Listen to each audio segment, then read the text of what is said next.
So welcome to part 2, right?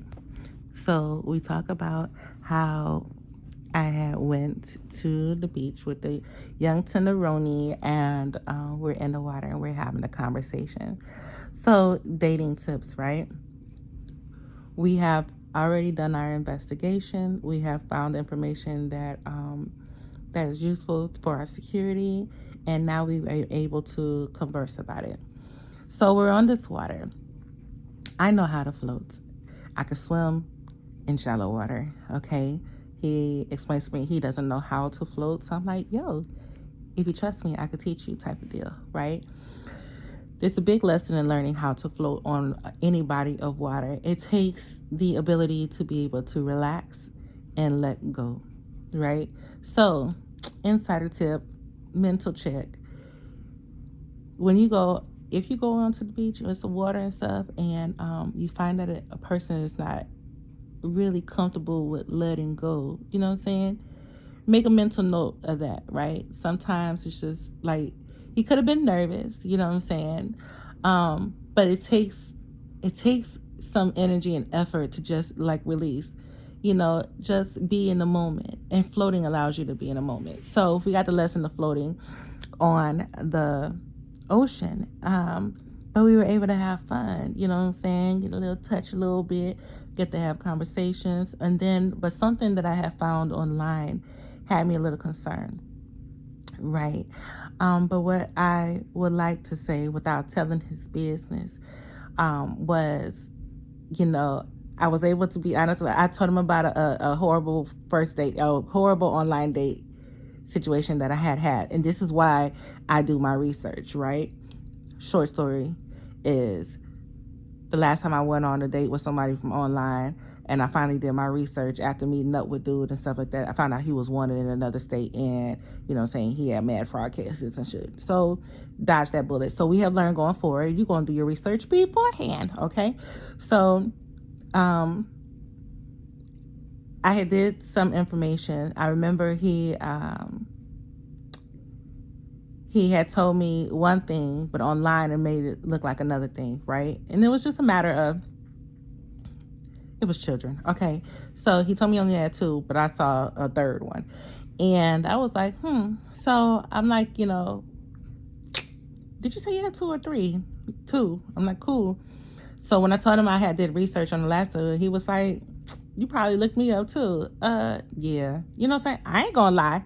One thing about me, we too old, too grown for lying. Be honest with your shit. You know what I'm saying? Let a person know what kind of person they're dealing with in the beginning. Give them a chance to say yeah or nay. So, right?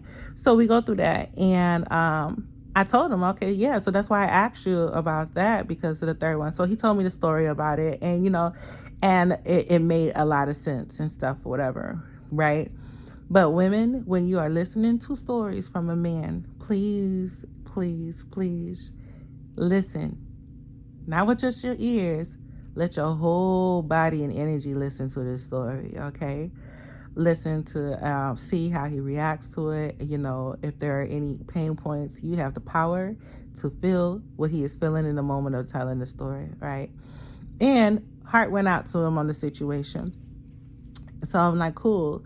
So there's a lot of things that we had in common. He likes thrifting, you know what I'm saying? He's into investing. He's like again, things were just checking out.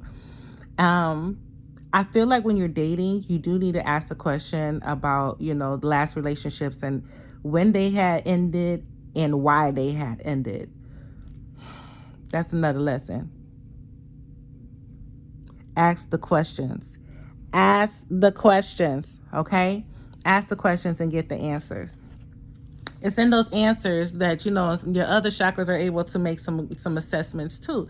Okay, so yes, Sakura was popping and all. She was popping, but everybody else had a chance to weigh in on the situation. Like, oh, okay, poor Heart was like, yeah, a lot of love and stuff. And I'm like, yeah, we definitely have a lot of things in common. But there are some things in my checklist of relationships that I'm looking for. There are things that make me feel comfortable and understanding or knowing that a man is ready to move forward in a relationship. So if you're dating with the purpose and you know that you're looking to potentially get married or meet up with somebody, blah, blah, blah. Listen to what they got to say. Listen to what they say about their exes. Listen to their stories or whatever, and understand, if you are willing to be able to handle, and cope with what they got going on, right?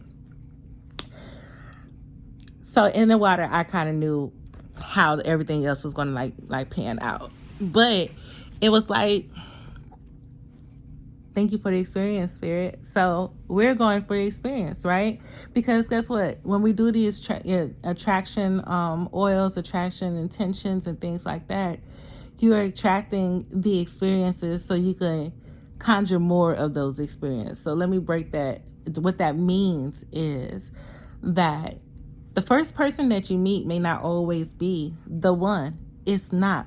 But there were elements of this one that I like and I appreciated.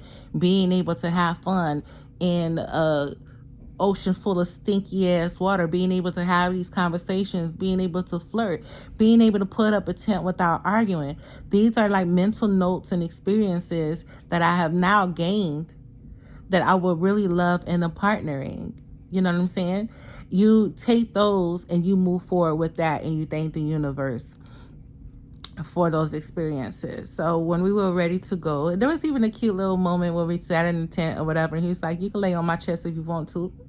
Okay, you know what I'm saying? Those are cute. These are moments that you can take and say, now that I have felt this, when I am sitting down on my paper trying to manifest the love that I desire, I have a point to reference, and what that feels like.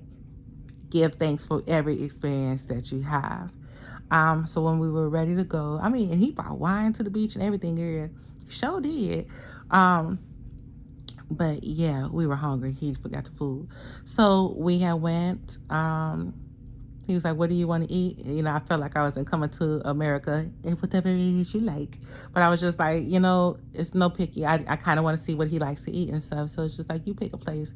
We both saw a joint and we agreed on it. I let him pick the drink, but I chose what I wanted to eat. That's something I did choose. You know what I mean? Now we got to get the stinky water off when we got to shower, things like that, and just chill. So it was like very, very cool vibes and stuff like that. So the question I would pose to you is, what instinct do you think you would have used in those scenarios? Would you fuck, or would you fly from the situation? Continue to fuck with it, or would you fly from the relationship standpoint? Now, me personally, we could be great friends. You know what I mean? We have a lot of things in common. Shit is cool. You know what I mean? Relationship wise, for me and for my desires, I will go a different direction, but I'm ever so thankful for the experience. Now, that was Tenderoni story, right? I think I'm gonna have to tell y'all the spectrum story on the next video. Because that is interesting, and that's where we go into a powerful exercise that can be used to help save you, your life, your mental, because they coming, bruh. The honeys is coming, the oil is working.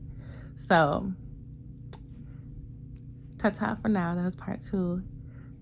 Catch you on the next fucking Friday for part 3 on the spectrum. Peace, love, live for a living, and cheers to your healing.